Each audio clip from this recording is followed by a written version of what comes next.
Well, I'm getting real close to the wear bars here. It may or may not pass state inspection. It's definitely at my limit. So I'm going to go ahead and replace these tires, and as it turns out, the rear tires have plenty of tread on them. I only need two. So I'm going to replace the front tires with two new tires and leave the back alone. However, I'm going to do it correctly, which means what I just said is sort of incorrect. So I have my two new tires, and they're called sticker tires. In case you're a automotive race enthusiast, you know what sticker tires are, but if you're not, they're called sticker tires because there's a sticker on them, thus they are new. Now I'm going to talk about saving money in a second, but I'm also going to save money obviously because I'm not going to put tires on the back. I'm just going to put tires on the front. So I only need two tires. Since I only need two tires, I'm going to save money because two tires cost less than four. So I'm going to take these wheels off. I'm going to have the new tires mounted on them. And then I'm going to put them on the back. And I'm going to take the back tires and I'm going to put them on the front. And what you're going to find out is if you take your vehicle to the shop and tell them to, hey, I put two new tires on there, the front's wearing out, the back's okay, that's what the shop is going to do. And I'll explain why. Now, because of time constraints and the way my job is, you know, I get off of work right when the tire place is closed, so I'm going to remove the wheels and take the tires and the wheels to the dealer because they stay open a half hour longer than the tire shops, and have them mount the tires, and then I'll put them on the vehicle. And it's kind of a pain in the butt for me because I only have a jack and jack stands as opposed to a lift. So I'm going to have to deal with putting the front on jack stands and then jacking up the back and then putting the rears on the front and then the new tires. Now I'm not saving money by doing this tire rotation mounting and dismounting by myself. I could easily drive the car to the shop with the two new tires in the back, tell them to mount it on there, and they'll do all this that I'm doing at the same cost of only, like, I think it's 30 bucks to have the new tires mounted on the old, or should I say the wheels. It'll cost me the same $30 to mount the tires, whether I take the whole vehicle there and let them do all the work, or whether I do it myself like I'm doing. The only advantage for me doing it myself is I get to inspect the suspension and brakes and whatnot, because I do have a state inspection coming up. But that's really not where the savings is.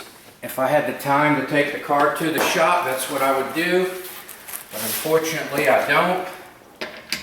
So I'm going to dismount them and take the loose wheel to the dealer and have them put the new tires on. Well, without going into too much detail, this is a front wheel drive vehicle, and so you've got the weight of the engine, the transmission, on the tires, and then you have all the acceleration. The tires have to grip the road to accelerate. Then you have the braking. The tires have to grip the road in order to brake, in addition to the discs that have to grip the rotor in order to stop. You know, your tires is what's actually stopping you, a lot of that friction.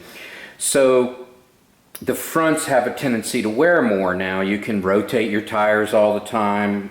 I typically don't do that on my vehicles for various reasons. You do what you want to do. But the reason you put the new tires on the back, the new tires on the rear will help the driver maintain control on wet roads. What happens is if you start hydroplaning, since the older tires are on the front, you should feel the sensation of hydroplaning and lift off the gas.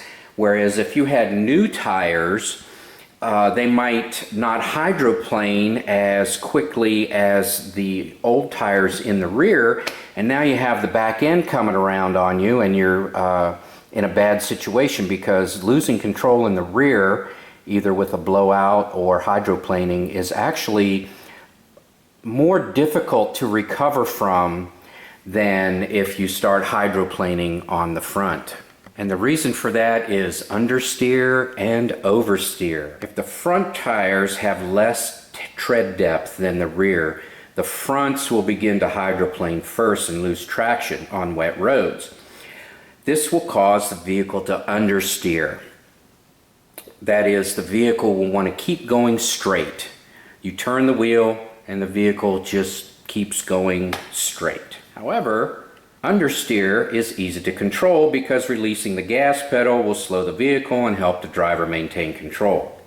However, if the front tires have more depth than the rear tires could begin to hydroplane and lose traction on wet roads before the front. This will cause oversteer. Oversteer is far more difficult to control, and in addition to the initial distress felt when the rear of the car starts sliding, quickly releasing the gas pedal in an attempt to slow down may actually make it more difficult for the driver to regain control and possibly cause a spin out. Alright, your intuition tells you, hey, the front tires are wore out. They wore out first and there's still a lot of tread on the rear. So the new tires should be put on the front, right? Well, you think, okay, this will provide more wet and wintry traction. By the time the front tires have worn out the second time, the rears will be worn out, hey, at the same time, and then you can put on a new set of 4, right? Well, think again. Think of hydroplaning, think of understeer, think of oversteer, think of your safety and your family's safety, and you're going to be putting new tires on the rear, old tires on the front. Now you want to know something that's really weird? It's actually cheaper for me to buy the tires online from one of the 2 major tire distributors, pay for the shipping to have them shipped to my house, pay for the mounting to have them mounted on the car, whether I take the tires off and present loose wheels or whether I take the entire vehicle to the shop and just let them put on the new tires I have in my trunk or whatever. And I save about $20 a tire. It's absolutely amazing that I can do that. Now, these tire places online also ship them to the shop, and you just show up and they'll put the tires on, and you'll still save the same 20 bucks a tire. And I asked the shop about that, and it's just the way it is. I mean, they have overhead, so when they get the tires, they mark them up, they sell them at retail, and that's just the way it is. So if you buy your tires online, have them shipped to the shop, and then just show up and have them put on, you're going to save about 20 bucks a tire. So that's my savings tip for you. And then the other tip is, if you just buy 2 tires because your fronts are wore out and your rears are okay, they are going to put the new ones on the rear and move your rear tires to the front because of hydroplaning, understeer, and oversteer. They're going to do it for your safety. So, I hope you learned something. Hope you take advantage of my money-saving tips. Remember, you don't have to dismount the tires yourself. You can take it to the shop. You can have the tires shipped directly to a shop. Save yourself a little money, and you have a little knowledge.